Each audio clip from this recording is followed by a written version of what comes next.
was quiet, he was patient, and that's what made him terrifying. He didn't need to pretend to be a monster. He already was one, and he existed in a place where monsters could go unnoticed for years.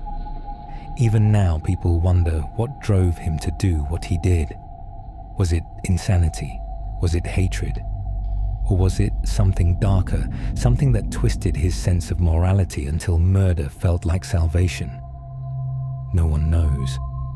And maybe that's the scariest part, because Vaughan Greenwood proves that evil doesn't always come with warning signs or grand announcements.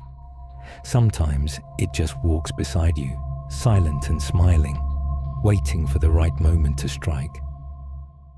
In the frozen sprawl of Anchorage, Alaska, where daylight barely breaks the horizon during long winters and the silence of the wilderness swallows sound like a grave, there lived a man most people trusted. Robert Hansen wasn't rich, he wasn't famous, and he wasn't the kind of person anyone would glance at twice.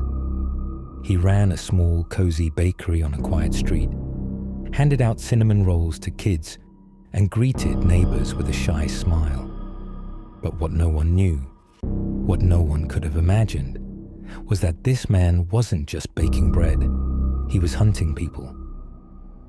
Robert Christian Hansen was born in 1939 in Estherville, Iowa, to a Danish immigrant father who ran a bakery.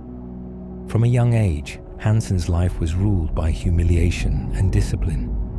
His face was a mess of acne scars. He stuttered badly. In school, he was ignored by girls and bullied by boys. His father demanded hard labor, forcing Robert to work long hours kneading dough and cleaning ovens instead of playing outside like other kids. The resentment started early. So did the fantasies.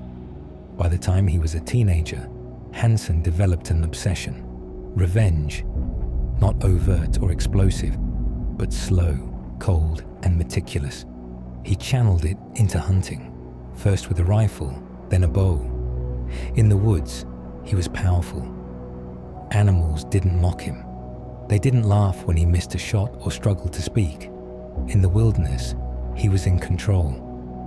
At age 18, Hansen burned down a school bus garage in revenge against the school system he hated. He was arrested and imprisoned, and even there, he was considered odd and reclusive. But when he got out, he started over. He married, moved to Alaska, and opened a bakery. He had children. He was respected. He even made it into the local paper for his archery skills and hunting trophies. But his hatred hadn't gone anywhere. It had just gone quiet.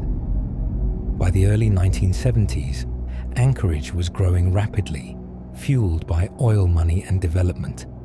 With that boom came a dark side, an influx of strip clubs, escort services, and young women trying to survive.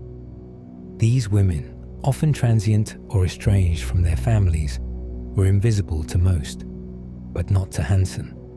He started picking them up at night. He would lure them into his car, sometimes with offers of money, sometimes by force, and take them to his modest home. There, in his soundproof basement, he would sexually assault and torture them. Most never left alive. But what made Hansen different, what made him terrifying, was what came next. Hansen owned a small two-seater plane.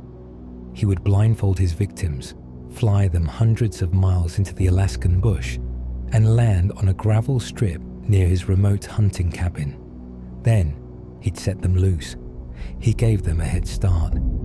Armed with a hunting knife and rifle, he'd track them through the trees like animals,